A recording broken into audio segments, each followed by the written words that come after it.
Welcome, everyone, to the Lyme Disease Resource Center educational event. Today we have Carter and Payton Bradsky of LymeLess, and they're going to be discussing their Ella AI. If you spent years and thousands of dollars searching for the right providers, treatments, or answers, you already know how hopeless the path forward can feel. What if you didn't have to go through that journey alone and uninformed?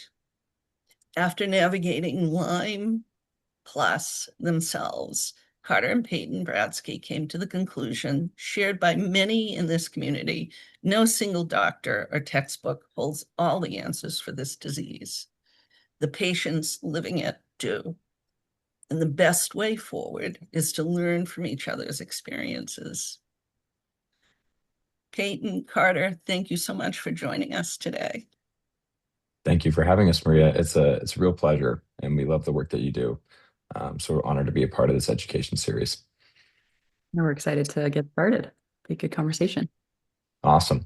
Well, to kick us off here, so we call this presentation "The Future of Lyme Plus Care," because we've been so focused on learning about the past, the struggles that patients have experienced to date, and are really working as an organization to make sure patients of the future don't have to experience those same struggles. And ideally turn a journey that is riddled with desperation, confusion, uncertainty into one that is filled with confidence, guidance, and support of the community at your fingertips and by your side. So with that, we'll jump into what we're going to cover today. So at first, we're going to give you a little bit of background on us, talk a little bit about our family, also get to know you a little bit through some quick polling questions. Then we'll start to quantify what Lyme and associated co-infections really takes, whether that's years off your life or thousands of dollars, and also at a population level, what it looks like from the burden of the disease, how that influences policy, and also what it means for our solution and how we ended up building it. And from there, we'll go into Ella, our companion. We'll give you guys a brief overview of that, but also get to show you a demo of some of the coolest usage and functionality, and also be able to answer any questions that you have. And then fourth, we'll run into our existing users, how they're using it today, what they've said about it so far, and the great impact it's making on their journey. And then, in our words, one of the most important aspects, which is patient-centered AI, why it's so important in today's world to have a technology that is built around the complexities of Lyme and complex tick-borne disease, and not just general AI like ChatGPT or other large language model providers. And finally, we'll culminate it all with a call to action, and the reality that the problems that we're facing have solutions that are rooted in our stories. So without further ado, we will start with our story. We'll start with getting to know you guys a little bit first through the polling. So Peyton, I don't know if you want to launch that. Yeah. Started. So we just wanted to kick this off, just getting to know you and where you're at in your journey, and sort of what your story is. We'll get into this in the presentation, but we spent a lot of time talking with patients and learning a lot about their journeys, and that's been really critical for us to make sure we're building the best platform we can. So I just hit launch, and hopefully you'll see that pop up for you. If you don't mind just running through, feel free to share as much or as little as you'd like. We'll kind of, briefly kind of review it and just kind of get a lay of the land of who's all here today. So the questions like Carter put up here, what brings you here today? Where are you in your Lyme Plus story? Are you, in discovery phase, you skip it by a tick? Have you been dealing with this for a while? Are you actively treating? How much has Lyme Plus cost your family? This could be, money, but also, jobs or relationships, things like that, that we've all kind of experienced get impacted by this disease. And then what would make more good days possible for you? Is it, being able to get back to work or get back to school or get back to sort of the daily activities and hobbies and things that you love to do, or even just having more days where you feel a little less overwhelmed by this diagnosis? I think something we talked a lot about in the beginning was how do we help people get past thinking about this all the time? Because that was our reality when we were treating, is, thinking about it every minute of every day. So the name LymeLess comes from wanting to have to think about Lyme less. And that's the purpose of that. I'll give this a few minutes, about another minute maybe. And then we'll also share our answers to these questions too.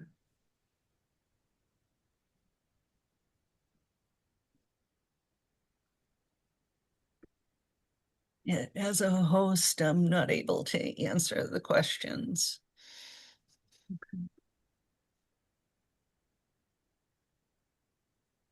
But happy to share. Yeah, I mean, if you want to share, that'd be awesome. You can kind of kick us off a little bit. So I was intrigued when you first reached out to the Lyme Center about how AI could function as a reliable source of information for Lyme patients. So curiosity brought me here. In my Lyme story, 25 years in, 26, I've lost count. It's been a very long time, and been through a series of setbacks, but also times of remission. How much has Lyme cost my family, myself, everything? Went through my life savings the first 2 years I was sick, and am now on full benefits, housing, disability, and never been able to regain what I lost because it's so expensive to maintain my health. What would make more good days possible for me is if I could get more rest. I'm a caregiver for myself, but also a family member. And probably more money and being able to access the healthcare I need, rather than the healthcare that's covered by Medicare and Mass Health. Mhm. Thank you for sharing your story. And unfortunately, it's an all too familiar story that we've heard too, just in speaking with all of our patients and members of the community. And Peyton will dive in to how many patients we spoke to and providers and researchers. But it's just devastating, and it's not just personally devastating, but financially as well. So thank you for sharing. Yeah. And this is something we'll talk about a little bit more too. We have our personal kind of similar versions of that story too, that I think a lot of people in the community face. And like Carter said, we're really hoping to be able to work together with everyone in this space to prevent this from happening to people in the future, as tick-borne disease continues to spread across the country and the world. Okay, great. I am just looking at the poll and I'm not seeing any answers coming through yet, but if you all who are have joined, I don't know if there's maybe a submit button there that we need to click. And otherwise, if you want to add it to the chat directly, we can do it that way too. Or feel free to unmute and let me know if you're seeing issues if you've tried Yeah. to. I did the survey and then I didn't see any submit button, but I saw close on the top. So I hit that and now I don't know where it is. So I can't get back to it to hit a submit or anything. Okay. No worries. I mean, I This is could do a share if we have time, but Yeah. Totally. oh, sorry, did I cut you off, Maria? Oh, no, I was just saying this was our first time using a poll, so there's Oh, okay. technical hiccups. Yeah, I can't really, it's not really letting me do anything. So, I mean, I can see the questions, but I can't do anything. But it might be different on phone versus laptop or something too. But yeah, as for myself, I mean, Maria knows because I've been on this journey for quite a while. It started back in 2013. And we're like in the Springfield, Massachusetts area. So, which Massachusetts says, it's definitely one of those areas. It's definitely endemic to Lyme disease. And I used to do a lot of hiking, and so that's where I got it. Basically, I had this. I mean, I had this thing where I was basically trying to explore all the national parks in my area, and I was pretty successful in doing that. But towards the end, like that's where I ended up getting. Actually, I ended up getting bit by both tick nymphs, like the little ones, Mm. and then budding flies and mosquitoes all in one day. Wow. So like it was, I ended up like going off trail in the swampy area, and like it's sort of ironic because I was taking all the precautions before that, at least I thought, and then like one mistake, and then next thing I know, because the first thing it started with, I started getting muscle cramps like in my calves, which didn't make sense because I was like in excellent shape at the time. I would always stay hydrated. And then it went from like my calves and then into, I think it was my hands first, and then it was my arms and my legs where I'd like start experiencing more like muscle stiffness and all these things. And eventually, like over the next few years, like I had just about every symptom you can imagine. And I was attempting to work because I had moved to Virginia, worked down there. I was doing youth ministry, and I couldn't really do my work. Like it was like it was a lot of administrative stuff, which was not my strongest suit. But like I heavily relied on my volunteers, but it's like I couldn't even really complete my job. Like so, it's like, and it would be bad for quite some time.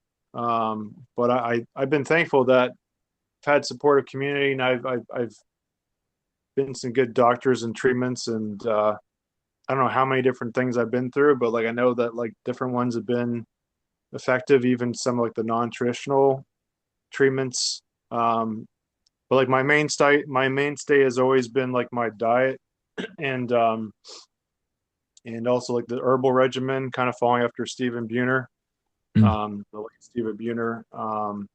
And because it was actually a Jewish doctor I saw when I was living in New Jersey that like he didn't have any like answer for me as far as like treatments and things, but that's when he first suggested the diet. So like I've pretty much been doing a gluten-free and low sugar diet for quite some time, and that seems to be helpful. I can't say that all my symptoms are away, but like at least the last time I did the hygienics testing, like nothing was active anymore, which is good.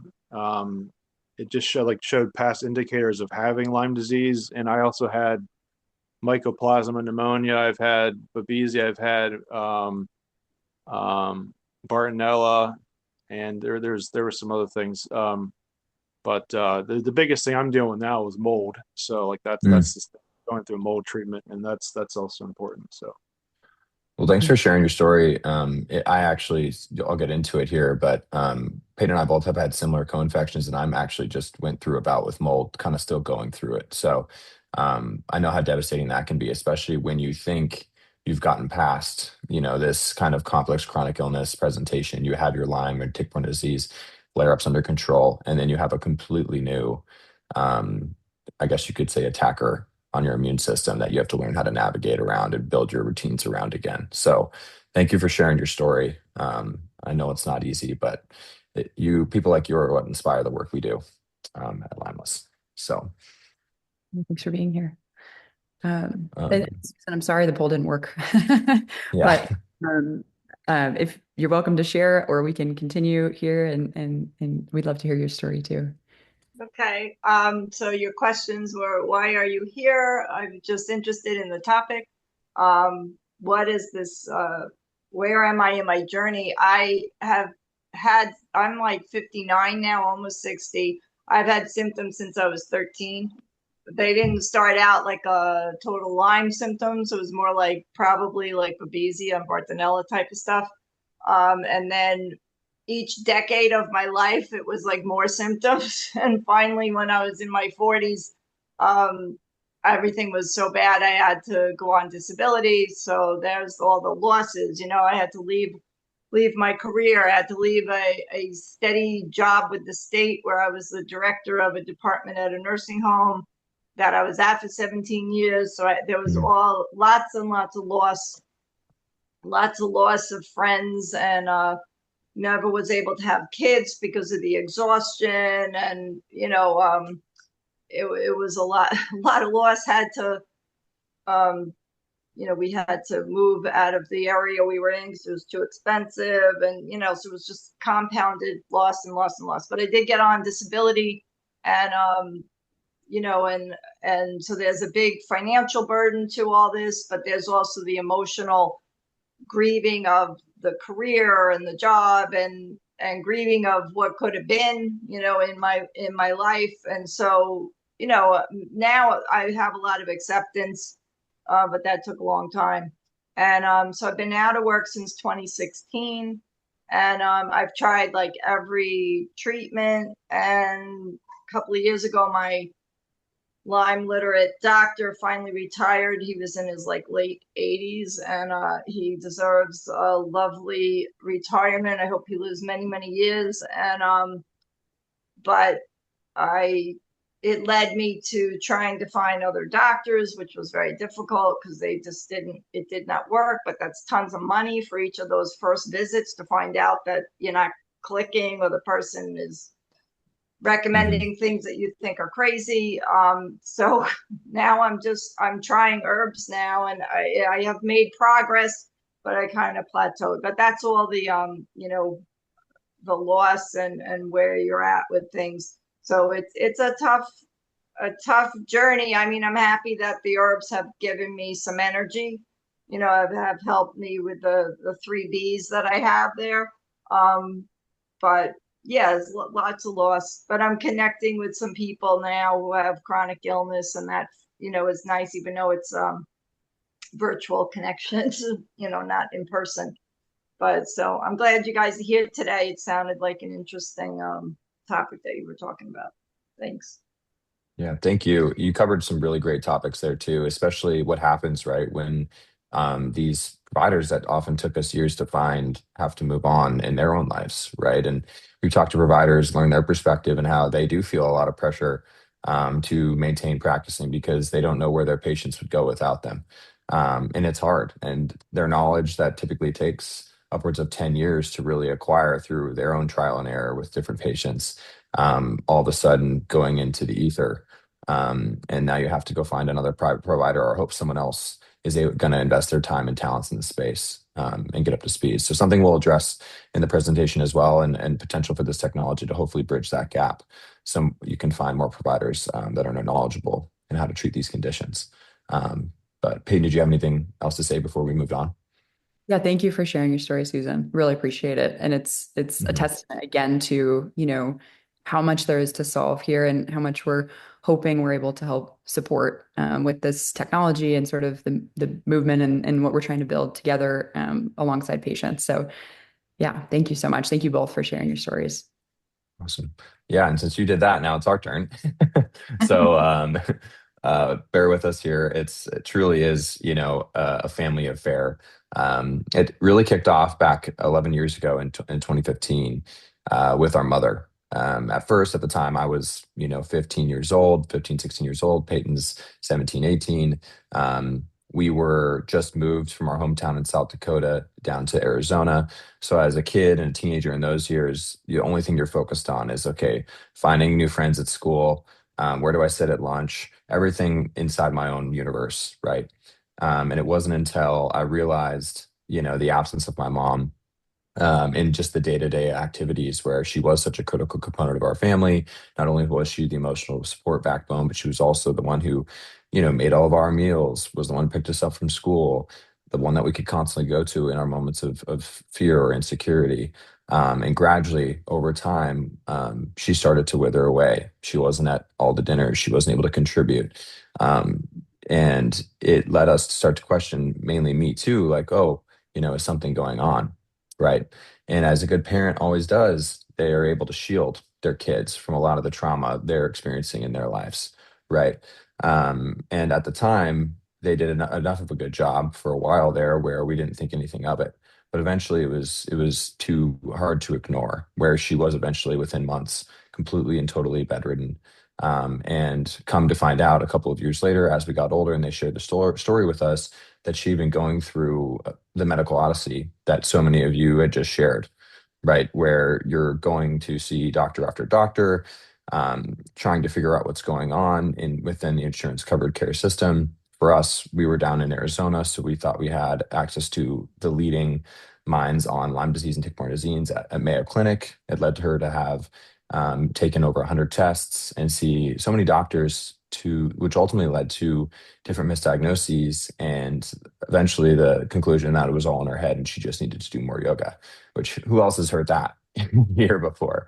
And for us, unfortunately, me being as young as I was, and the way I was conditioned and brought up, you just expected doctors to know everything. So at 15, I actually believed the doctor, and I was like, yeah, mom, like, what are you so concerned about? All your tests are coming back clean. Why are you being so dramatic? Right. And that was my immaturity and my naivety coming through. But crazy enough is I got a taste of my own medicine 2 years later, in 2017.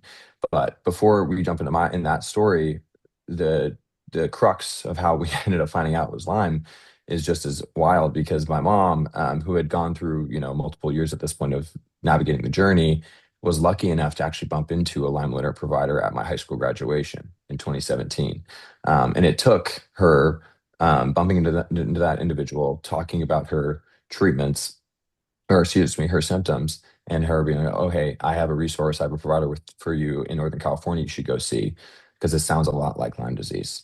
And at that point, it's 2017, I'm a senior in high school, and I'm like, okay, great. So now everything should be resolved, right? She's going to get on a care plan. Everything will be better. And then I had my own symptoms pop up. That's when that year I had gotten in a major car crash. We had lost our grandpa. I was also underway a major transition as a young adult, where you're graduating high school and about to go off to college. And I didn't realize the amount of stress that was being put on my immune system, which resulted in allowing these infections and the symptoms to rise up.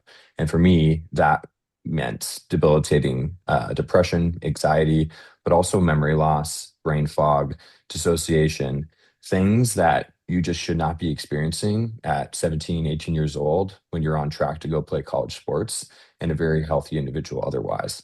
And the most wild aspect of this journey was that I didn't even realize it was really a problem with me, because at that young age, you're kind of still forming your consciousness, like what does normal feel like, all these things. It actually took my mom, who was already Lyme literate and educated at this point, to be like, he's not around as much. He's not as present in the moment. He's not as charismatic. He's a little bit more in his head about things. And he's also just not as physically active as he once was. Like, what's going on?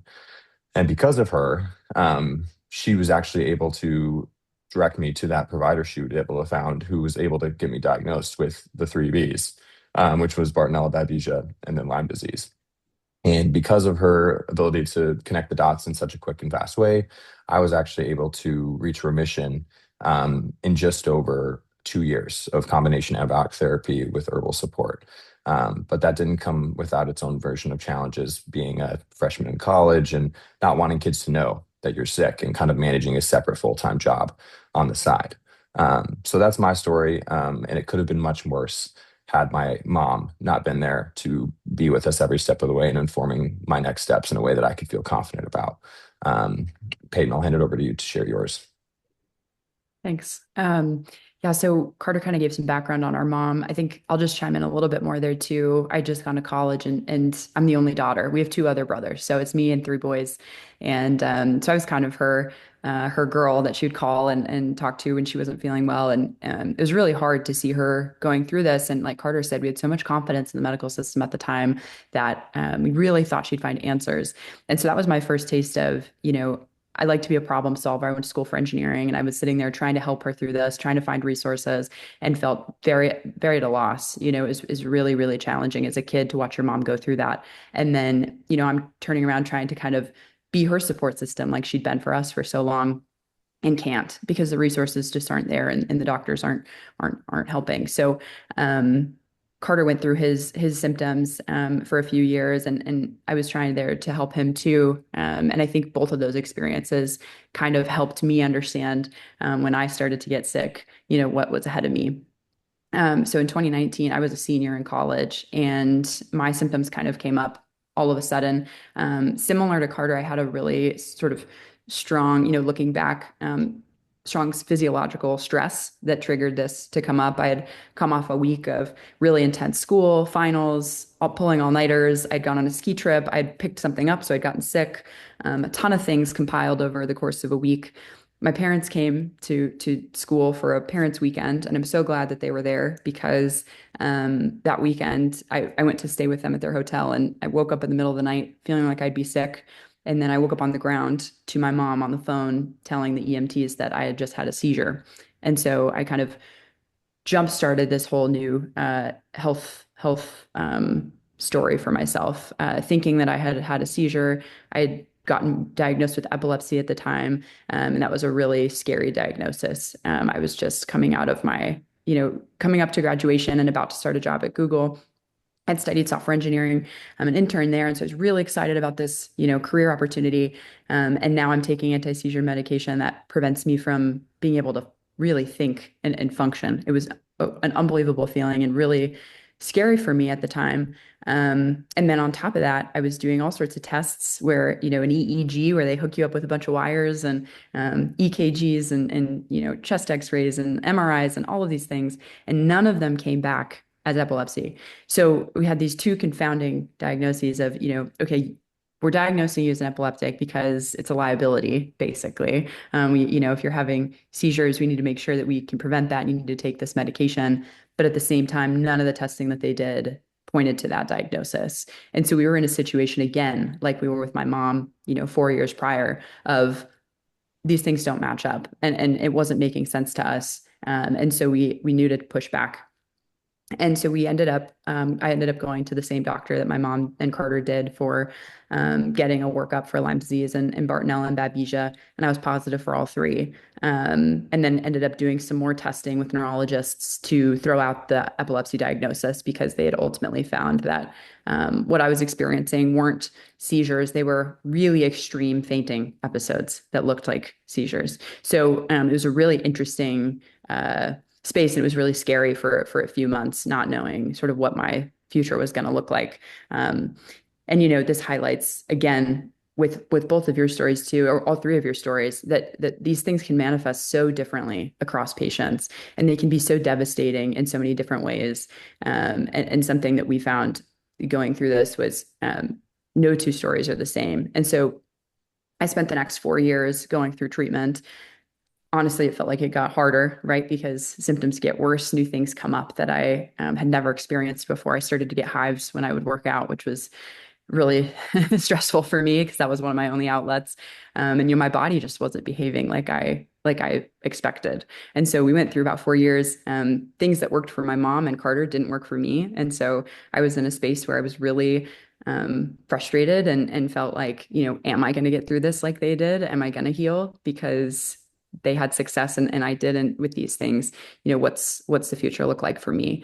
And so there were definitely some really hard moments in that. But luckily, during some of the hardest years of treatment, Carter and I became roommates, and we lived together in New York. And that was really helpful for me because, I was doing treatment and doing bicillin shots, injections on the weekends, and Carter was my pseudo nurse in those instances. Which at the time I was working really long weeks, and it's probably the worst nurse you could have is someone who's sleep deprived, having to hold a needle. Oh man, it was a whole thing. But anyways, we made it. Yeah. So we got really close. We bonded over this. We became each other's, companions essentially in this disease. And then before work and after work, we talked all the time about, there has to be a better way to do this. There has to be a better way, because how is it that a disease like this is all just trial and error? We were trying things, and then we'd have to monitor our symptoms and report back to our doctors with how it went for them to be able to make the next steps. And that felt really inefficient. And as a techie and a software engineer and thinking through this, I was like, man, technology would be really good for this problem. So we spent those years while I was going through treatment really brainstorming and thinking about how we could make a difference. And luckily I got to a point where I also reached remission. And at that point, this really felt like a personal mission, because so many people don't get better. And we were so lucky to have gotten relatively quick diagnosis and treatment, and now have the skill set to be able to, bring technology to this problem and hopefully drive some solutions forward. So do you want to go? Yeah. Well, and so from here, just to kind of culminate it all, right? So collectively, it took us 10 years as a family navigating this disease condition in our own unique ways, right? And with our own unique losses, both financially and personally. 50 plus doctors, of course, but also the $300,000 in out-of-pocket treatment outside of insurance, right? And this isn't even accounting for some of the misdiagnosis costs that results in incorrect prescriptions or surgeries, et cetera. And underlying all this is just a pure amount of luck. The fact it all happened because of a chance encounter our mom had at my high school graduation, or some people have in supermarkets, right? And there's also a sort of a level of privilege here as well, because we were in a financial position as a family to actually be able to support each one of our individual treatments without it causing immense devastation and destabilization for our lives. So for us, as we build this platform, we fundamentally believe that it should not take luck to get better and to get your life back. And so as we've built it, we've wanted to build it in a way where it's accessible, and it really brings, answers that have otherwise taken years and thousands of dollars to acquire, to a patient's fingertips the moment they need them. And so we're excited to share more about that here in these coming slides.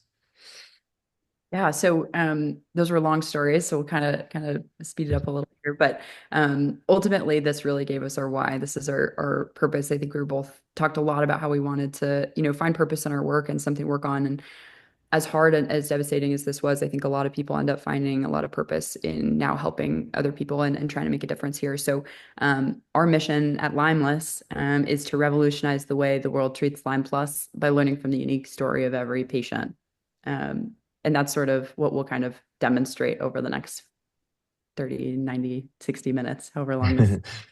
Yeah, exactly. And for what that means, right? Every organization has a rallying cry, a rallying call to bring everyone together through the immense challenges that are sure to be presented in the future, because you don't do something like this if it's easy. You're doing this because it's impacted you and enough people in a negative way to really make a difference. So for us, that difference really centers in on three things. Number one, for patients, and I just mentioned it, but like these lessons that had taken majority of patients in the past years, thousands of dollars, are finally able to reach that next person the first day they enter this journey. And that way they know they can navigate this journey in a way that's evidence-backed, with a community at their side, the intelligence of the community at the side, and with confidence. So that way they can know that this, number one, won't be personally devastating, hopefully, but also not financially devastating and destabilize a lot of the family relationships and friend relationships that also are collateral damage as a result. The second piece, and one of the most important pieces, is in research and the clinic. So the ability for us to now collect all this information at scale in an anonymized, secure way to really build a real world evidence base that can drive forward new research for better diagnostics, better therapeutics, and hopefully expedite the need, right, for or expedite the solutions that we need to really get accessible insurance coverable care in the hands of patients, in an accessible way across the country and hopefully eventually across the world. And also addressing the provider knowledge gap in Lyme Plus care that we just recently spoke about, where providers today that have devoted decades of their lives in a profession to becoming experts can now go forward into retirement with the belief and confidence that all that knowledge will not go away with them. It will stay within the community. It will be there to educate the next provider that will come into the space and hopefully be able to serve patients. So that way we can not only have more people get access to good care, but maybe also have cheaper appointments because there'll be much more availability of providers for patients to have access to. And then third, coverage and policy of the disease. So far, it's been really difficult to quantify the true burden of tick-borne disease because the diagnosis aspect of things and the inaccuracy of those diagnostics is a real problem. And that's historically how organizations have quantified things to date. with the collective intelligence of this community and being measured in a real-time way where we can really get a view of patient journey over their entire life, we'll now have the ability to have a really good and rich insight into what is the true burden of tick-borne disease. So that way funding, coverage, and policy can match the size of the problem and drive research and bring talent into the space to really create solutions for these conditions. So now this next phase, we're really going to go into what Lyme takes, right? Whether that's on an individual cost level or at a population level, and also dive into the conversations that we've had with the patients, providers, and researchers we've interviewed over the last 2 years that helped inform our solution. So today, we all know, as we just addressed, the path through Lyme is incredibly broken.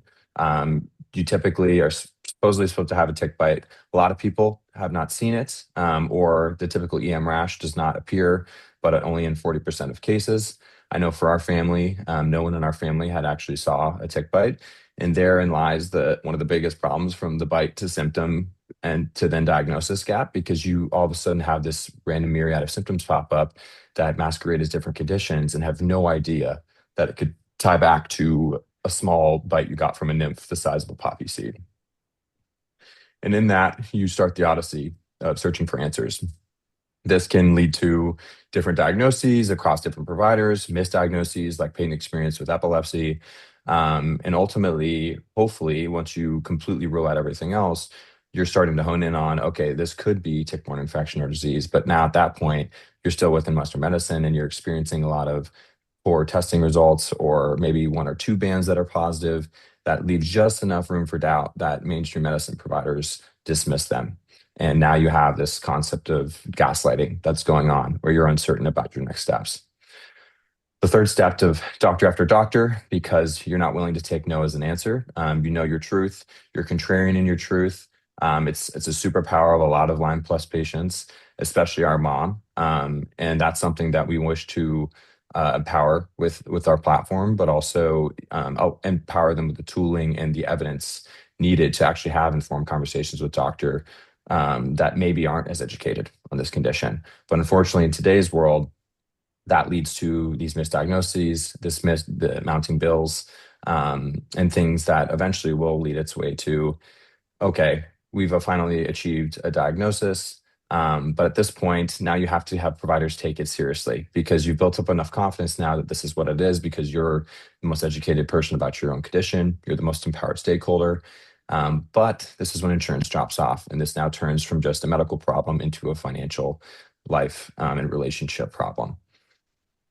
And you enter the desperate part of the journey where it's truly trial and error. You're trying to decide which provider to go to, what diagnostic tests to take, and what treatments you're even able to adapt to, or what are working, what might be causing Herx reactions, or what environmental factors might be causing flare-ups, right? And so you're really living in this kind of jumble of a mess that turns into eventually a full-time job.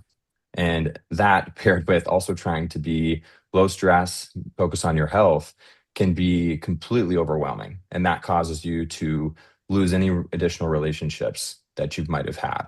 And for me in college, that led me to not even building relationships in the first place, because I had no ability to actually maintain them going forward.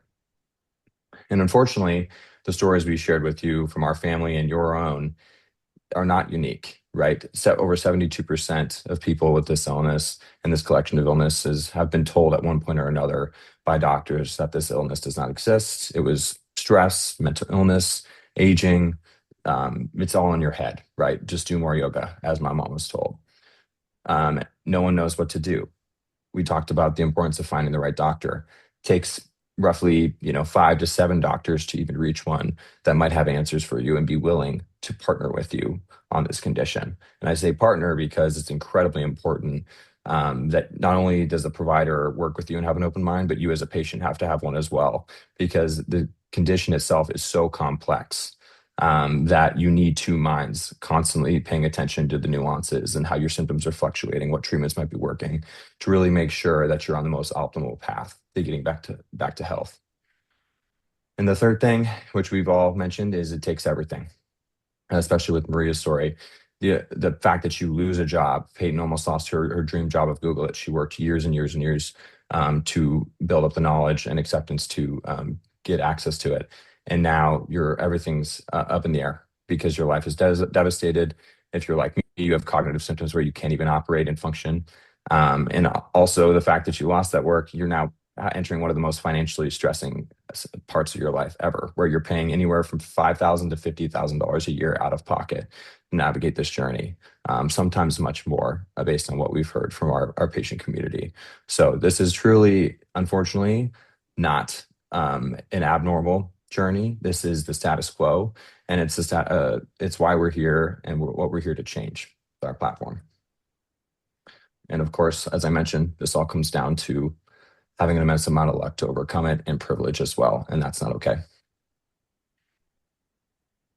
Yeah. So, like Carter mentioned, we ended up talking to a lot of patients when we were thinking about, how do we build this platform and how do we make it the best technology it can be for patients and apply to everyone, right? How do we support people as best as we can? We really lived that experience of my journey is very different from Carter's and different from my mom's. And none of this is stored anywhere or captured anywhere. There's no resources for any of us.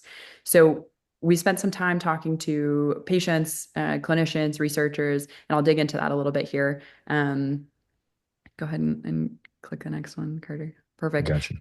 Talk to, many, many patients. We spent a good year and a half probably interviewing patients, talking to them, hearing their stories. We probably talked to, 250, likely many more than that at this point, about their stories and their journeys. And the themes that we found are what Carter covered.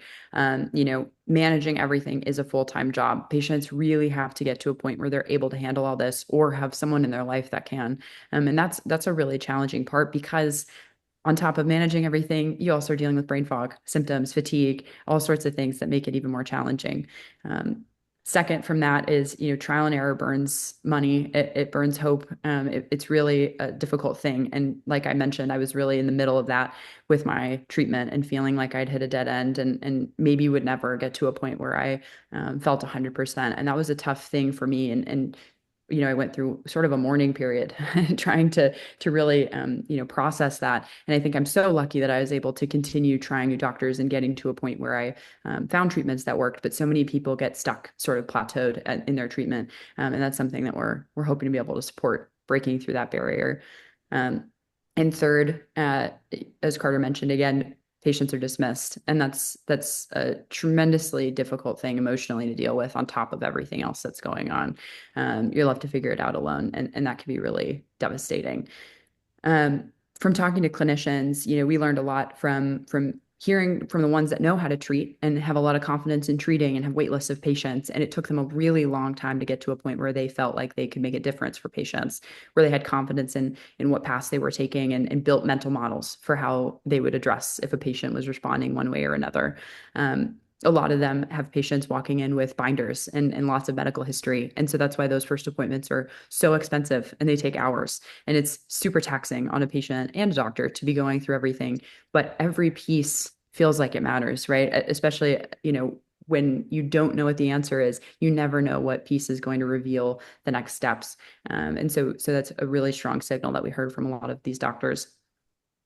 And third, there's little shared evidence on what works. So providers will do the work to go sometimes to conferences like iLads and have conversations and learn from each other. But there's not a lot of opportunities to do that. And if a clinician, has any time outside of treating patients, sometimes they can do research or write books or do podcasts, but it's very limited and very rare. And so that's sort of a big problem, I think, in how we can look at finding a solution for this going forward in the future. We need to be able to have that information sharing and bringing it all together. And lastly, I'll just mention some of the researchers that we've talked to. There are some amazing things being done. There's clinical trials being launched. There's the clinical trial network and different nodes being launched. But it's challenging because this space is underfunded. There's not enough awareness of what's going on. The volume of the disease is not being properly represented. And then once we get into a clinical trial and are working through that, it's hard to understand which ones to run trials on, which treatments. It's hard to get a signal for which things are working for what types of patients. And then third to that is finding the patients who are eligible for the trials can be very challenging. Finding someone who's local to a trial at Columbia, New York, limits immediately the criteria and the range for who can be eligible for that trial. So there's a lot of needs here that I think are across the board need to be addressed in order for us to find real progress in the space. And from all of those interviews is sort of how we came up with the platform for LymeLess and our AI companion, Ella, which we'll get into next. Every feature in this platform and every sort of piece of this feeds into all of these issues that we've mentioned here and the conversations that we've had with people. So we're excited to jump into that. Yeah. And with that, this is the introduction to Ella. So Ella can be described in many different ways. We've heard her described as a second brain for when you have Lyme brain. We've heard her described as your kind of always on companion, or your health coach in a way, to really be at your side. And for us, the biggest thing is we don't mind whatever way she provides value to individuals, but the biggest thing we want to make clear is that she is built uniquely for Lyme and complex tick-borne disease. And that's a big thing, an important thing to draw out, because you have a lot of technology out there that masquerades or looks similar in functionality, like the chat GPTs or the other large language model companies of the world. But the problem is the information it's trained on is way too broad. And the niche and the complexity that is needed when you're making decisions with your providers or wanting to understand how a particular research or news that is released relates to your unique condition is not built and curated for you as a patient. It's built for the masses. So for us, we really focused on making sure Ella was trained on the latest and greatest in Lyme research, and also the latest and greatest in resources that are out there from our nonprofit partners, and people who have been here before and successfully overcome this disease in an evidence-backed way. So really kind of taking the desperation out of it and putting in an informed, confident journey in its place.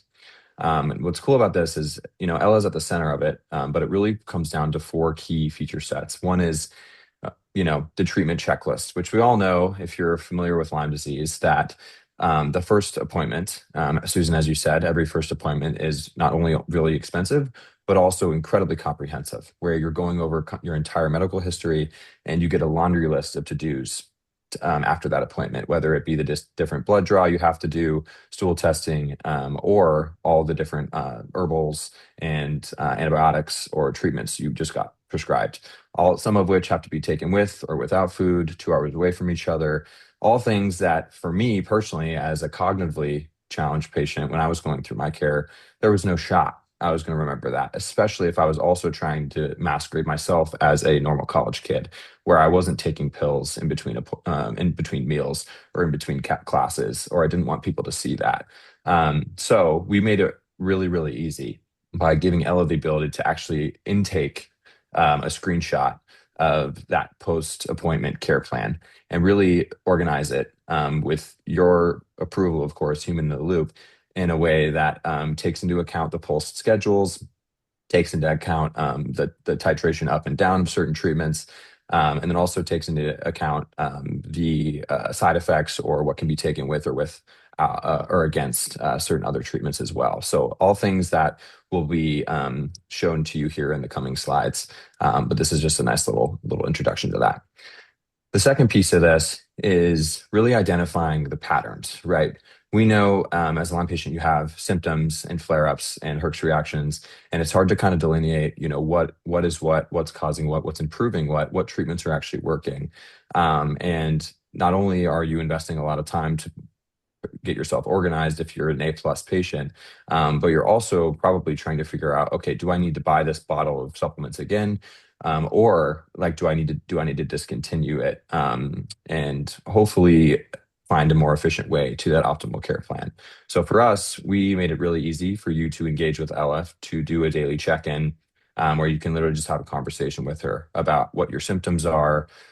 You can do that conversationally by rating it out of 10. She'll guide you through it in a really comprehensive way, or you can do a quick fill out, quick check-in, and add environmental context as well. And what makes this truly powerful today is, since this is such a complex illness, we oftentimes have a lot of other factors, right? And diet was a big one for a lot of patients, sleep, workouts, things that really contribute to your overall lifestyle now can be tracked, organized, and centralized into one application, where it takes a lot of this, what appears to be disparate data and unstructured, into a very structured takeaway insight that you can then use to inform the conversation with your provider, or your own treatments with the herbals you might be using, or things of that nature. So really just kind of making this an informed journey is our goal. Third is your entire health story all in one place, right? And this is the big medical binder that patients oftentimes have to bring into the appointments, that typically honestly take a majority of that 1.5 to 2 hour first appointment. That medical binder can now be digitized, and Ella now has access to that in a way where you can ask her questions real time alongside your provider about certain things that might have happened in the past, and she can pull from it right away at a moment's notice.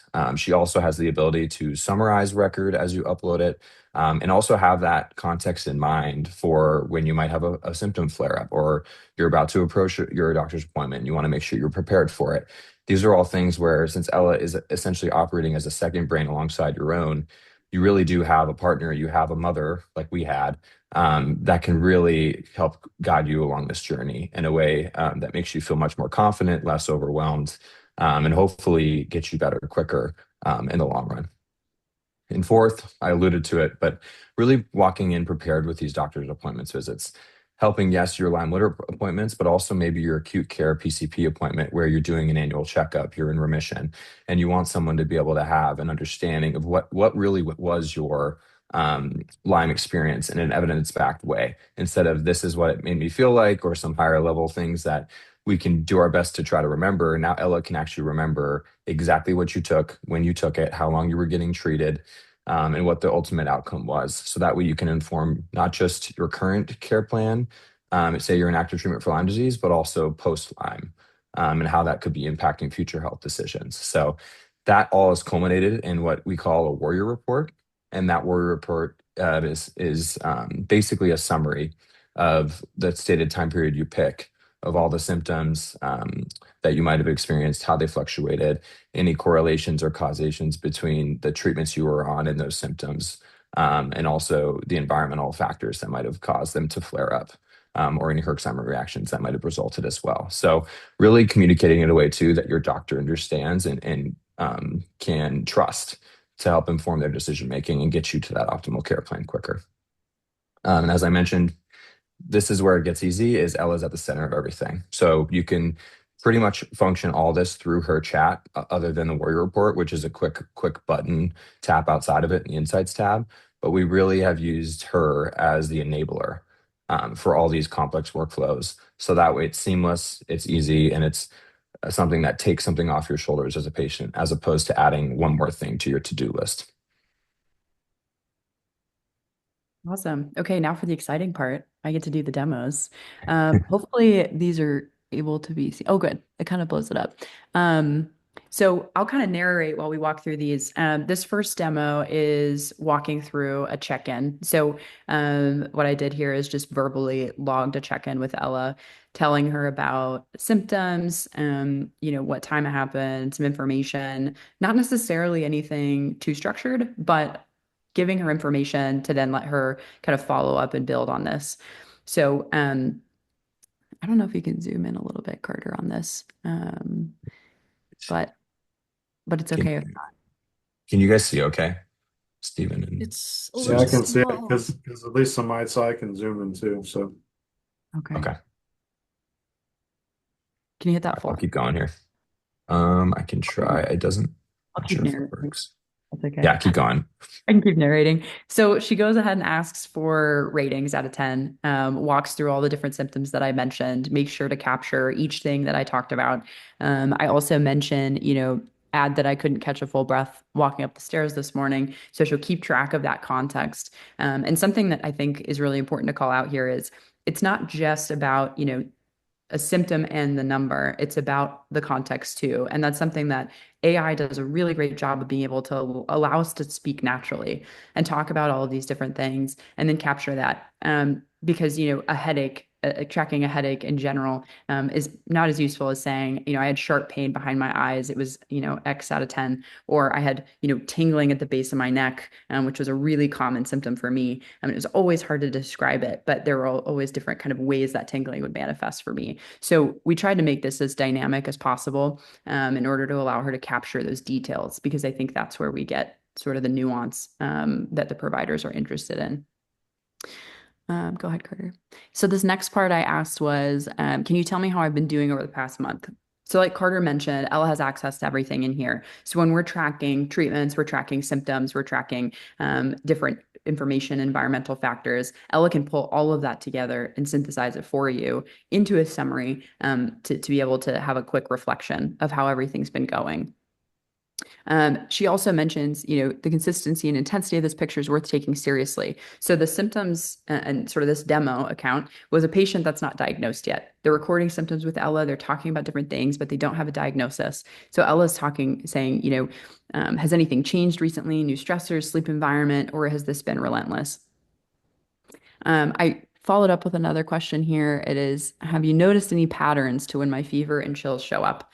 And so she can look back at the data and identify those patterns and sort of look at that range of information and be able to pull, in this case, that there were, spikes of severity in some of the symptoms. And there was a cyclical pattern to this. And that's typical for, and she mentions this, let's see, where is it at? Let's see, the kind of rhythmic relapsing pattern is something providers may want to investigate further, particularly in the context of your other symptoms like night sweats and air hunger. So it helps surface to me as the user that that's something to bring up at my next appointment. That's an important piece to talk about. And we're moving. And then she also mentions, in previous conversations, I discussed Babesia and Bartonella and things like that. And so she asks, has getting the Babesia panel been something that you've looked into? So now I'm going in and uploading some lab results, that I had gotten, some test lab results here. And so she's able to take these in, take a look at them, store them so that they're stored in the app for your records, and then work through them and kind of walk through the different numbers that were shown here. So she references, there's some Lyme testing in there. It came back negative by criteria, but there's a couple bands. She mentions that, Lyme serology has a well-documented sensitivity limitation. So negative doesn't fully rule things out, which, as we all know, is important for patients who are new to this disease to understand. And then she walks through the Babesia labs here, and indicates, the IgG number 320 indicates active infection. It's a significant result that your doctor should look into. And so now I go in and I ask her, do these results explain the symptoms that I've been tracking? And this is a really, I think, important piece to demo is Ella's not a doctor and she doesn't replace your doctor. So she's not here to diagnose or prescribe, and I'm asking her for a diagnosis. She does a good job saying, I can't diagnose you, but this is all things you should bring up to your doctor, mention the treatments or mention the symptoms, continue to log them, and also point to this lab result and sort of bring all this information together. She also offers to connect, we have something called precision provider match. And it's something we're working on integrating directly into Ella. But right now we run it, manually and through our website. So she references that too and says, if you don't have a Lyme literate provider, you can reach out to providermatch@lymeless.com for help finding someone. So we're trying to make sure patients have resources and they have, everything they need every step of the way. Lastly, this demo shows how she can pull information. So I ask, tell me more about B. duncani. And she goes in and talks about, B. duncani is not the one that is typically talked about. It's usually Babesia Microti, and I'm probably mispronouncing these. She goes through a description and some information and then cites sources that she's been trained on. And so I showed one of the sources there that she references. And so she's pulling from, like Carter said, Lyme litter information. We're making sure that Ella's trained on the most up-to-date research, the most up-to-date information from, the nonprofits that spend a lot of time building up these resources, and making sure patients get that surfaced immediately. So they have those resources right away. I think this is a really critical distinction between us and, general LLMs is you can kind of using something like ChatGPT, they don't necessarily have all of that specific information, and then combining it with all of your own personal sort of tracking and things like that. Okay. And lastly, I asked her to help me prepare for an appointment. So she's pulling together everything, looking at labs, looking at symptoms, looking at, entries and information, and then putting together questions for me to ask at my next appointment. So she can really help you with actionable next steps in your conversation, which is our goal here, is making sure she's as useful as possible for that next phase. Okay, great. And let's see how much time we have. Okay, cool. So we can go through this second one here. So the next one I'll show you is this treatment piece. So Carter mentioned the treatment checklist. It's something that was the first thing we built because treatments were a nightmare. And so this demo shows how we can upload a treatment plan to Ella, and she'll take it in, analyze it, and display all the different treatments that were in there. She asks for your confirmation to make sure that she retrieved it all correctly, and then we'll save it into your checklist. And something like Carter mentioned that was really important to us is making this Lyme literate scheduling quote. So, I was given so many things that said 3 days on, 2 days off, 3 weeks, 2 weeks off, every other day, and then see how it goes, and maybe increase it to 2 from 1, and all of this kind of chaos that was really hard to manage. So this is something that Ella can help you manage when she's importing all of these treatments.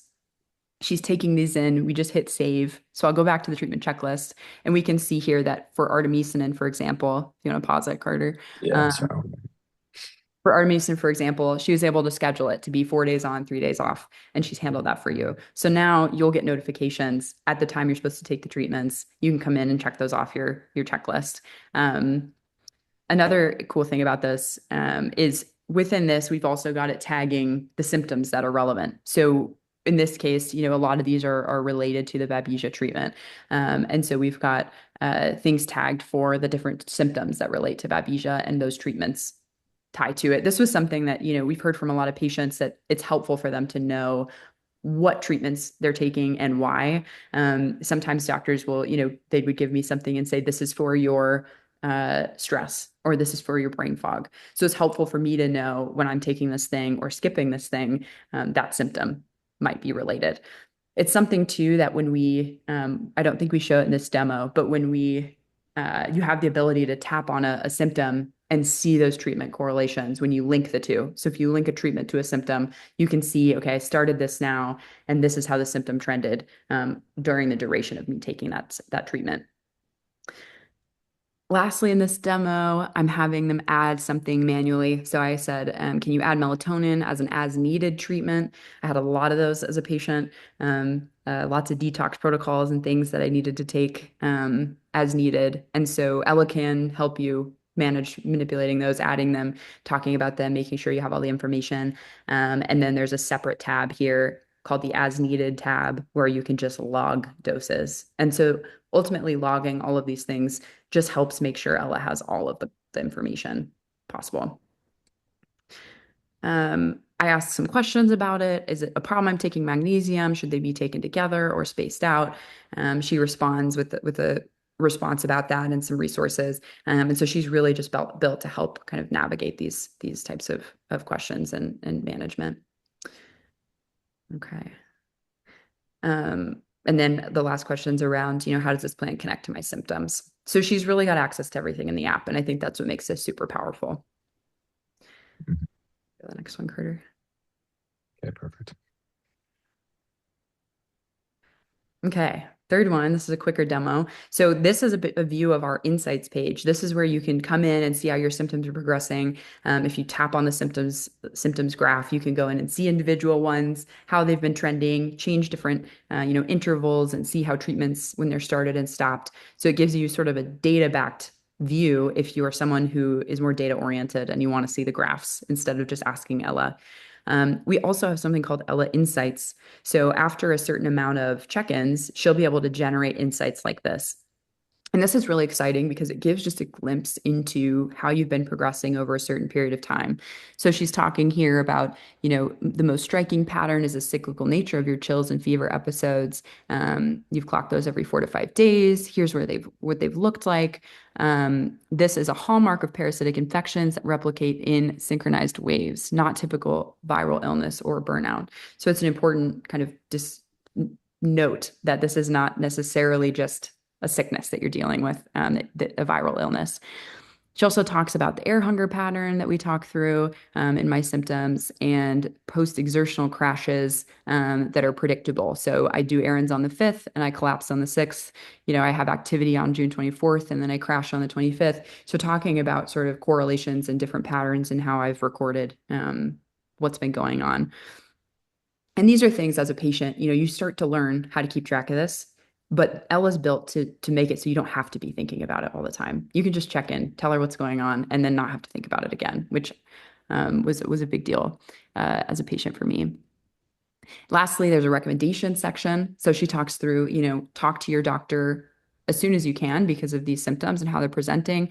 Share your fever cycle, honor your energy ceiling. Crashes clearly show that even good days don't signal recovery. So be protective of your pacing, monitor your night sweat severity weekly, discuss anemia with your doctor, reduce caffeine reliance where possible because it may be masking your crash signals, different things like that. So ideas for how you can sort of manage your day-to-day and continue to get better information on how you're doing. And lastly, bring the symptom log to your appointment. Your documented patterns are your strongest advocacy tool.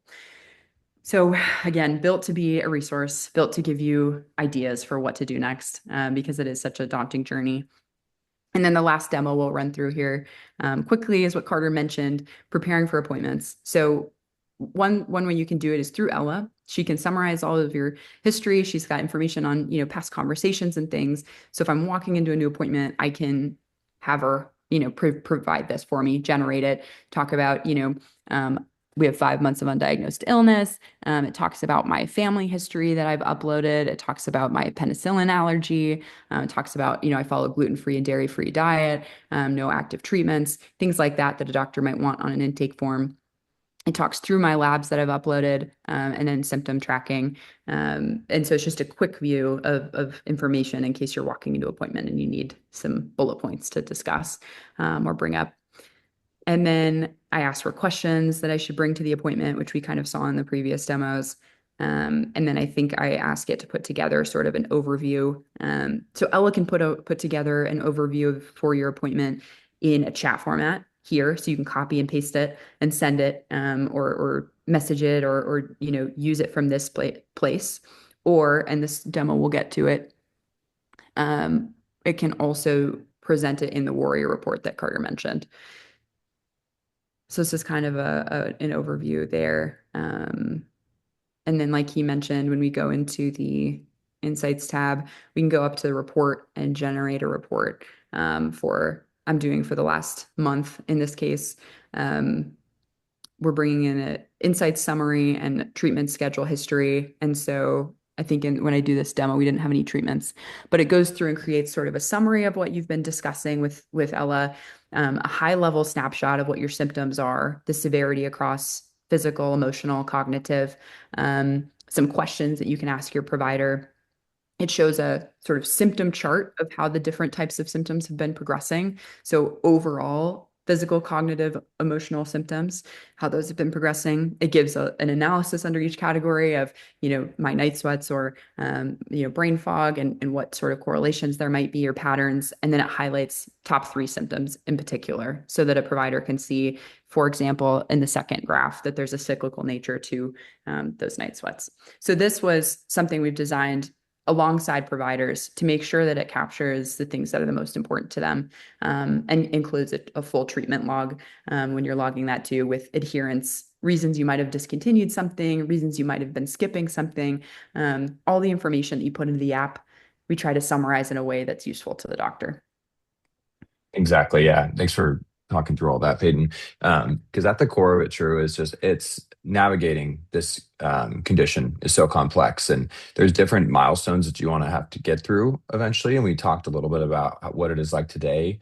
But with Ella, that path truly does get shorter. You know, it goes from kind of that initial searching for answers, navigating after doctor, and then ultimately the trial and error and managing all yourself, and turns it into a really clear 3-step process where no matter where you're at in your journey, whether that's you just got bit by a tick and maybe it's in the Pacific Northwest versus the Northeast, so you're not actually that familiar with what to do next. You don't have friends who have had Lyme before. You can find Ella online and get that guidance on, number one, how to properly remove a tick. Should it be sent in for testing to these reputable providers? And also start tracking your symptoms from that day. And if you develop a rash, you can track rash images and have that all ready and with you. So when you do go see your PCP, if you still have symptoms, you can come organized with evidence-backed look into how your clinical picture has evolved since that bite, and ideally help them be more informed when they're making the decision making on whether it's worth testing for Lyme and associated co-infections or not. And that also means, if you're in that PCP office and they're not familiar with Lyme, which is typically the case, they might not know where to push you next, right? Sometimes they'll refer you out to infectious disease. Sometimes that's a dead end. And then enters the next phase of the journey, which is, okay, I think I have Lyme. Some of my bands are positive or inconclusive. Now I need to find a place where I can get access to the right testing or find a provider who knows how to navigate that process. And that's a core piece that Peyton had mentioned that we try to serve and solve for in the precision provider match offering. And whether it's, you're able to find one in your area because you have friends that have been through Lyme and they're able to refer you, or you're able to ask someone on Facebook, and you want to still have this information at your fingertips to kind of vet and ascertain as to whether they're actually familiar with how to treat Lyme, or if they're maybe a doctor who is just joining into the disease space because there's such a need for it. You'll be able to help suss that out with the information at your fingertips, or we can help match you to providers based on unique characteristics of your clinical picture, whether that's your location, conditions you're already diagnosed with, or your stage in the journey. And eventually here, hopefully we're going to be able to map to what you can actually afford on a per appointment basis, and really give insight into, okay, these are the providers that will fit within the $200 to $400 per appointment range versus some providers that reach upwards of $1,000 per appointment.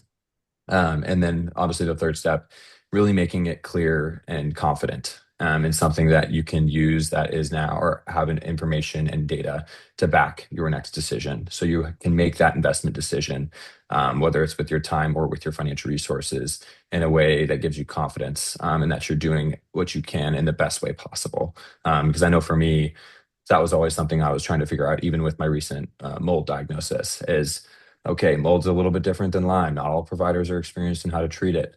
Sometimes your toxin load can be overwhelming and it recycles in your system. So you need someone who's familiar with the importance of detox and the different binders you can use. And that can be really stressful, again, because you're entering the journey and you're not really sure what these providers are experienced at in different ways. So that's the intelligence layer we're trying to build up and really have that be an informed process. And again, to reiterate, Ella's underneath all of this, and she's really kind of the glue person that's with you at every step of the journey to make that a confident one.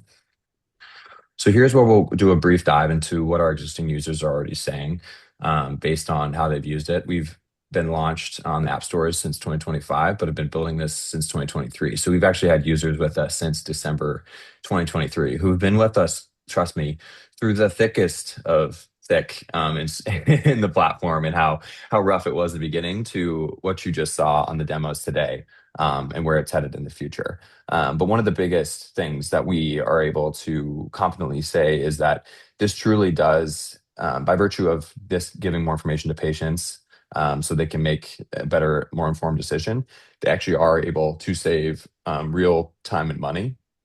And for this particular patient, it was originally 30 minutes a day or an hour. And for me personally, this would be not even a day. This would be me at night in Facebook groups after class, trying to peruse and see what questions people asked that day to see if someone had already asked a question I was already looking for, or me mustering up the courage to ask it myself. Because as sick as I was still kind of socially nervous about really putting my name out there and being sick with this. The second thing is really the thousands of dollars that you save, ideally in doctor visits and supplements, because you are able to navigate this journey with more information at your fingertips. Maybe you're already in a remission. You've used LymeLess, you've tracked what remedies have worked for you historically for different flare-ups.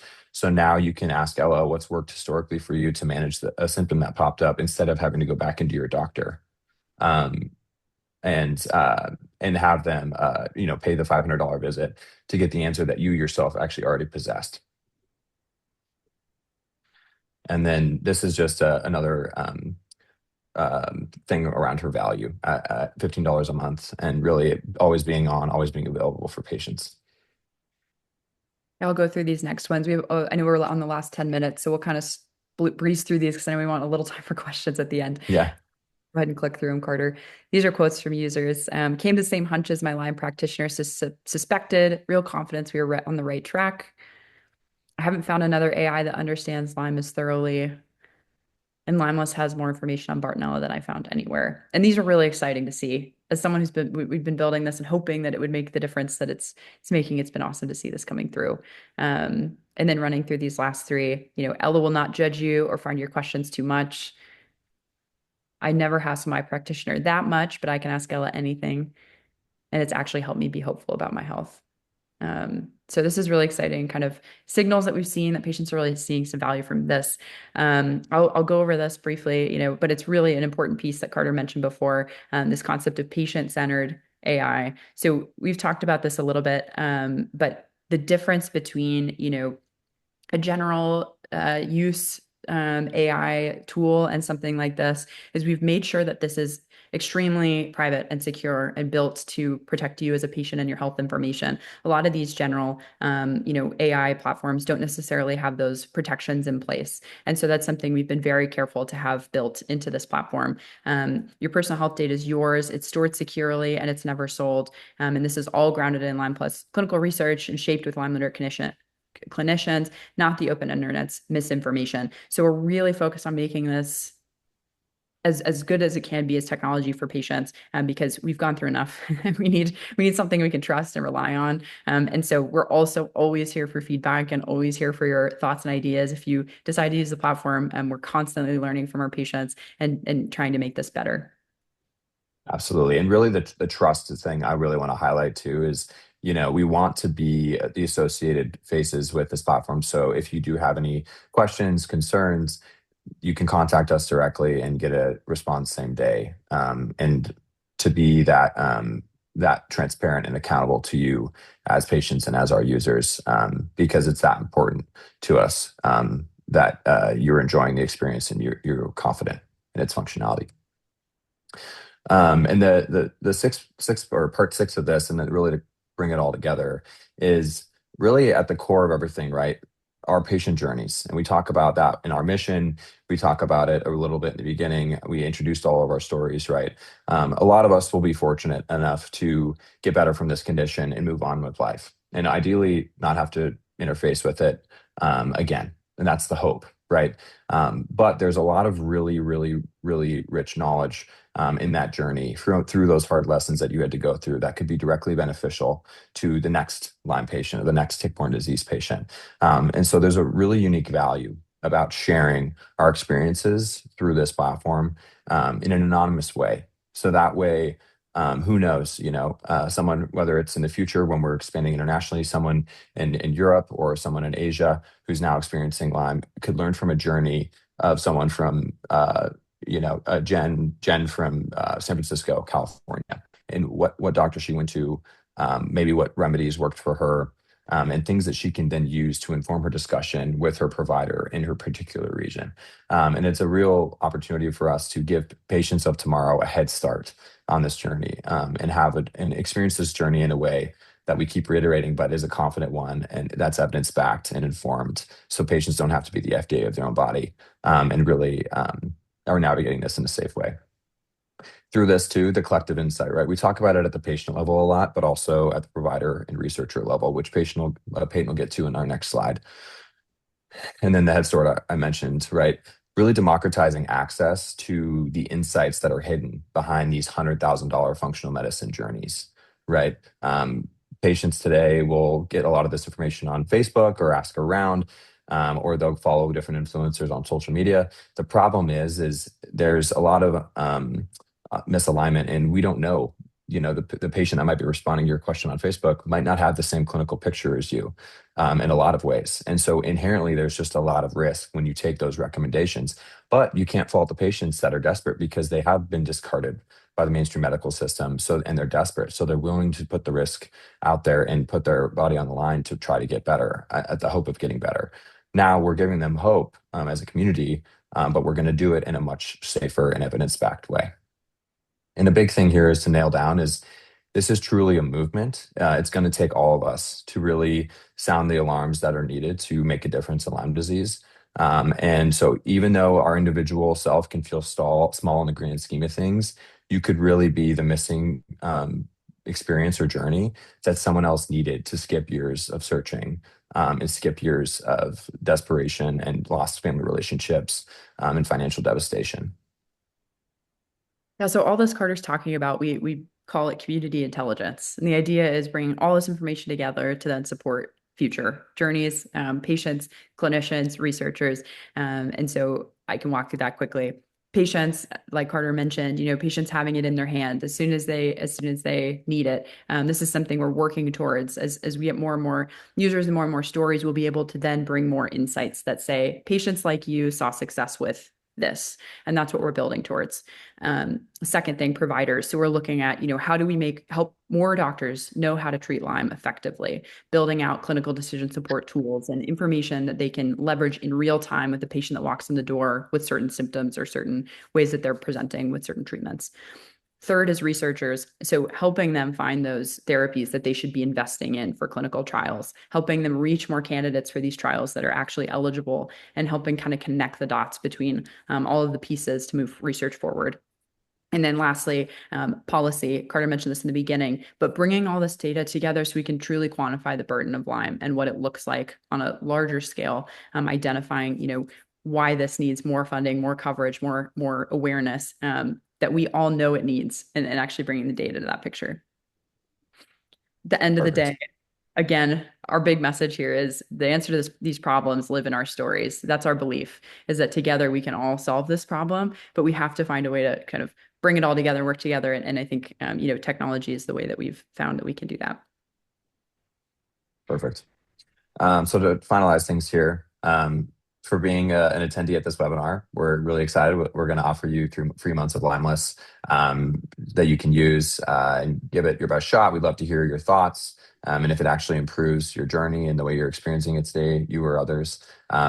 If you like, you can always spread the word and bring others on board. Like we said, more and more people who use the platform, the more intelligent it gets for everybody. So there's truly an advantage here, where we collectively can solve the problems of each other in a very evidence-backed, safe, and measured way. And with that, we'll open it up for any questions you might have.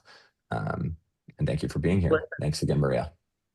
Thank you so much. And very thorough coverage of everything that Ella does. I do have some questions and wondering if anybody else would like to start off. And if not, I will start the questions. Stephen. Yeah, so I also want to mention my gratitude. Thanks to Payton Carter. Thank you for all the work that you've done. I mean, it looks pretty amazing. I mean, honestly, it's quite impressed when I seen all of this, and I do really appreciate the fact of getting the 3 months free as a member of the webinar. So I think I'll definitely check it out. One immediate question would be, so how much would this be, generally speaking, having like a membership with this or having the app? Yeah, so after the free months, it converts to $15 a month, is the price. And then the idea there is ideally through those 3 months, you're able to see enough value before we ever ask for anything in return. But yeah, that's the price. And then for people who can't afford that price, we also do have a scholarship program that we have people apply for, and that actually gets funded. 10% of every subscription goes towards filling out and funding that fund. That way, everyone can have access to LymeLess. Oh, that's great. That's awesome. How long did it actually take two of you like to put all this together? Like, how long did it take to? Peyton, do you So want to much, answer that one? so much longer than we expected, honestly. When we started this, I was like, Carter, we'll have an MVP in a month. And I think we had the full platform, we launched it last August. So it took a little over about a year and a half. I quit my job at Google in 2024. And then, we jumped into building this. So it took about a year and a half to get this built. And then we've kind of iterated and built new features in over the last 9 months. So it's changing every few weeks. Oh, that's sweet. Yeah. And so you did get to work at Google eventually. That's cool. So, Yeah, yeah. Susan, Hey, thanks so much for all that information. That was really, really fascinating. So like I had mentioned before, I've been at this with symptoms and stuff since 13. So this is decades of things. And because of looking for new doctors and things, I had typed up my whole history of trying to like type, when I got certain symptoms, later on when I got diagnosed, and treatments, and then things like that. With this type of app, what you can just take pictures of that, and it'll just put it in. Exactly. That's true. And then so though that's and these are old people. This is an old person question for you. So that's all typed up. I also have like stuff handwritten. It could evaluate my handwriting too, I'm assuming. Yes. Yep. It should do a Okay. decent job. Yeah, you should be able Yeah. to. And well, yeah, unless it's chicken scratch or something. And then the other thing, when you're doing the conversations like daily with your like symptom tracker, I've looked at other symptom trackers that I've tried out, and usually you have to like they have suggestions on symptoms that you're tracking, or you have to type it in or things like that. Is this more of using the mic and talking? Yeah, Yeah. that's great, because it's very clunky trying to use those other apps sometimes. So okay, great. Yeah, thanks. Thank You you. bet. Yeah, that's something we found it's frustrating to have to type it all in, right? It's Yeah. exhausting. Built so that you can just talk, stream of consciousness to Ella, and then she'll pull out what's important and follow up with questions. Hmm.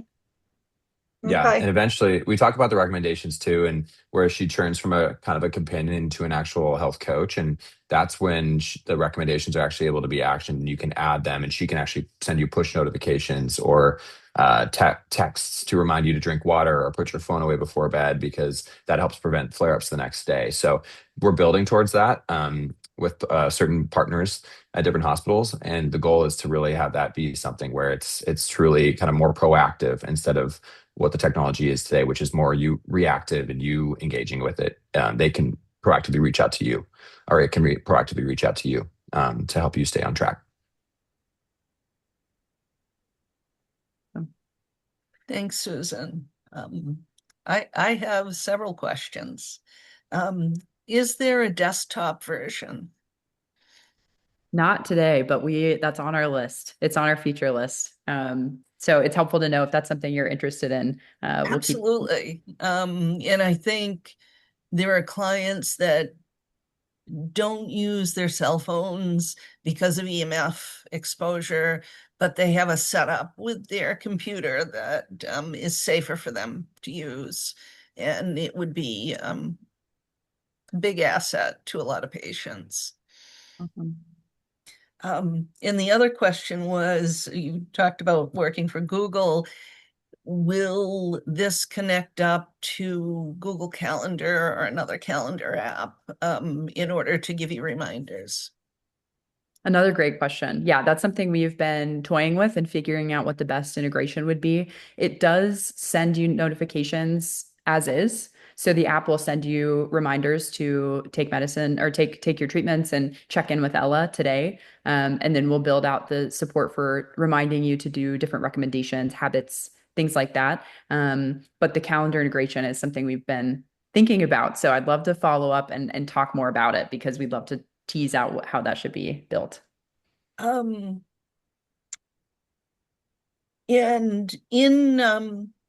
in future editions, will you have a search engine for grants and financial support for people? Yes, we're actively working on updating that and keeping it up to date for Ella to be able to surface it. She generally can answer questions about grants and things that exist, but the exact deadlines and things like that still aren't supported. So that's something we're working towards. But you should be able to ask her in general about grants and resources, and she'll point you to the websites. Wonderful. And the last question I had, you were talking about if someone has medications that might be contraindicated with herbs. Is that developed from a pharmacist's point of view, or is it hospitals are giving the information? Where does that information source? Right now, it's based on what's generally available in the sort of Lyme resources that we've pulled, and then generally available on the internet and different training resources. It's something that she can help advise on, but if there are strict sort of correlations or issues there, she'll point that out for the most part and tell you, make sure to confirm this with your doctor. So again, she's kind of meant to assist those conversations more than advise on clinical decision making for you as a patient. But for the most part, when it comes to things like zinc, for example, being put apart from antibiotics or something, she can help inform on those sort of baseline knowledge pieces.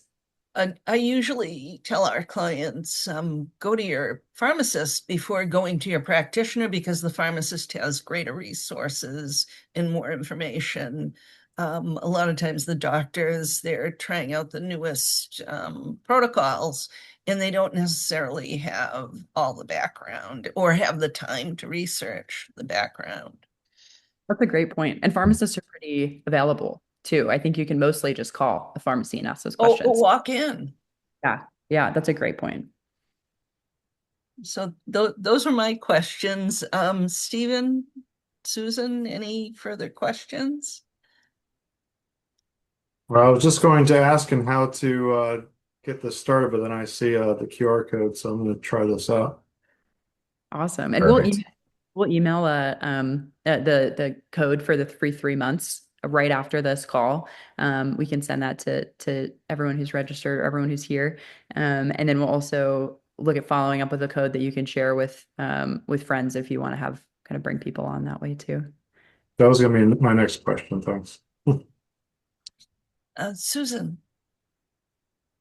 Yeah, just how long does it take kind of to get it set up where then it starts helping you? You know, because like I said, I have like you were talking about binders. I have, a binder full of stuff. How long do you think it takes really to get that information in there and have it so that it really can understand what's happening and kind of start analyzing it? So depending on if you're if you're managing treatments and symptoms and things now, then it only takes a few days of tracking Okay. those for it to start surfacing insights and resources and things like that. I would say the most important thing we found from patients is getting your treatments in there and logging them, and then tracking your symptoms. Those are the two things that patients start to see progress from. Then you can start to add, at your own pace, the resource, the labs and history and things. If it's something where you need to go to a new doctor or something, it might be more useful to have that ingested. But she can do a pretty good job too with just verbal. If you want to tell her an overview of your story, your diagnoses, how it's progressed. She can take all of that in and reference it too. So if it's easier to tell your story to Ella first and give her all that context, and then follow up with uploading documents and labs and things, that's also a good way to do it. And I would say, I think we demoed the ability to upload the treatment plan through chat. That's going to be the easiest way to do the treatment checklist, building that out. Manually, it's a little tedious because of typing in all the treatments and things. So I definitely recommend using the chat. And even if you write out your own treatment plan and then upload a picture of it, it'll be easier for her to ingest than doing it manually. Okay. Cool. Yeah. Feel free to reach out anytime if you have issues, or if anything's more difficult than you expected, or you're not getting what you're expecting from it. Please reach out to us anytime. We'd love the feedback and to help. And a Thanks. daily commitment for inputting data. Less than 5 minutes. The check-in should be super easy. It depends how often you're taking treatments, but that's also just mark all. If you're taking everything, you just check them all and then you move on.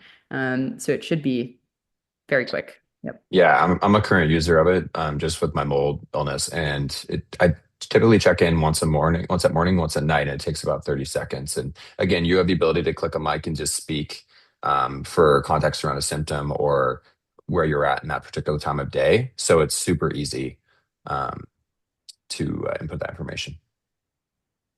Yeah, Steven? that's another thing I was going to ask. So like you use it for other things. So you use it for mold also, Carter. Mm-hmm. That's good. So it sounds like it could be used a lot of different ways. I mean, it's pretty amazing. I also saw how fast it is, because as soon as you type in certain thing, then that's that's pretty fast AI. I'd ask how many hours and how much money you put into, or whether you had to steal anything from Google to make this happen. No comment. No, I'm kidding. Endless. I mean, it's been a lot of time, but it really helps. Like we said in the beginning, when you care about something this much, right? It makes all the difference. I think we talk a lot about how, I don't know how people build things for things they don't care about like this, that don't affect them personally and that they've been through. I think it would be a lot harder to push through the long days and the, challenges and things that come up. But we're really, really passionate about this, and also just so inspired by the patients that we get to hear from and talk to and help. Yeah. Yeah. Even putting together this presentation a week ago, it was late at night and I was having a flare up, but it was just like, the patients, everything, it just keeps you going, and you remind yourself like you could help someone avoid the situation that you're in right now. And I don't know, something about that just keeps me going too. Sorry, Stephen, you were saying? No, sorry, I cut you off. No, my brain is going all these different areas. I can't mention it all, but there's one thing that was actually suggested to me, with the mold thing. So one of my former coworkers, I actually worked as a mental health counselor for a time in a hospital, or mental health ward, or psych ward, as some would call it.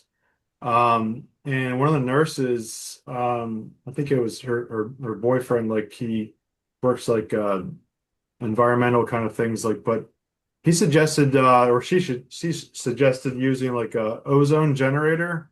If you've heard of it before, I just bought myself one. There are some that are relatively inexpensive, and I guess we'll see if it works. But supposedly this thing, you can't be in the room when you're using it, and I can't explain the science of it either. But apparently, it can eliminate mold and mildew and other things in rooms and even your house. I mean, it depends on which one you have and how powerful it is and things. But like I said, I just bought one. I just got it actually today. It got delivered before this meeting, so I'm gonna try it out. I also do believe that my mold that I was being exposed to mold at the hospital I was working at, because it was an older wing. Because I've been doing these I don't know if you heard of it, the mycotoxin testing. Mm-hmm. And when I did that while I was still working there, all these different molds, it was quite high, my toxicity. And since I left there, and I've been following these protocols, that except in these two went up a little bit, it's dropped dramatically. And so Wow. anyways, I mean, but I'm gonna do this anyways because this is older house I live in, so it could be that. Yeah, And thank you for sharing. I'll keep that in mind too. I had to move out of my old apartment in New York that gave me the mold toxicity because it was 100 years old, had 20 different water molds and black mold. So I'm hoping that change in scenery is going to lead to, remission or getting out of this, but I'll keep that in mind. Thank you. yeah. No, you're welcome. Yeah. And I mean, and for me, this is personal too, because it's not just for me. Like I've dealt with for like 13 years or whatever, but I also have a friend who took his life who was struggling with this. And so, like, I know how serious it is, and even some of my mental health patients, because you look at some of the statistics, and if it's true, like there's like 300, 500,000 new cases every year, that there's literally probably millions of people in this country, like even tens of millions, who have it and don't know that they have it. And if they're blessed, like they've been diagnosed with some autoimmune condition, and they're getting some treatment for that. But as we know, like many times, like Lyme could be masking itself as another thing. And then I also really believe that not only there's the physical part, but we like talked about some of the mental health part of it. Because I was even diagnosed of having something in the realm of bipolar disorder at one time. And once I went through one of my treatments, that and all the other psychiatric and cognitive problems I had, they went away. Like I felt like I was like an Alzheimer's patient at one time. And I did share some of my resources with some of my patients because I do believe that some of my mental health patients that like that was part of their problem is actually that they undiagnosed Lyme disease. Yeah. Well, thank you for what you're doing. It's so important. We're a part of a nonprofit that focuses on the neuropsychiatric manifestations of tick-borne disease, particularly Bartonella. And one of the big initiatives we're advocating for is getting prison inmates tested for tick-borne infection because of just the different manifestations it can have from a psychiatric perspective too. And 100% agree. I think this is much greater than anyone understands the burden globally, to be honest. So we're gonna measure that. We're gonna do it together. So bring that to light. But thank you. No, thank you. It's awesome. Thank you, Stephen and Susan, for joining us and asking such great questions and sharing your stories. Payton, Carter, I know how difficult it is to share the history of getting this disease and going through your health journey. Thank you so much for developing such a unique tool to help Lyme patients. Honored to have you as part of our educational program. Thank you so much for having us. It was an awesome experience. So thank you. Thank you, Maria. Thank you both for being here. This is just the beginning, so we're excited Yeah. for what's to come. Hope to see you guys around. Yes. Yeah, Yeah, thank you. thank you so much. Thank you. It's really great. Thank you.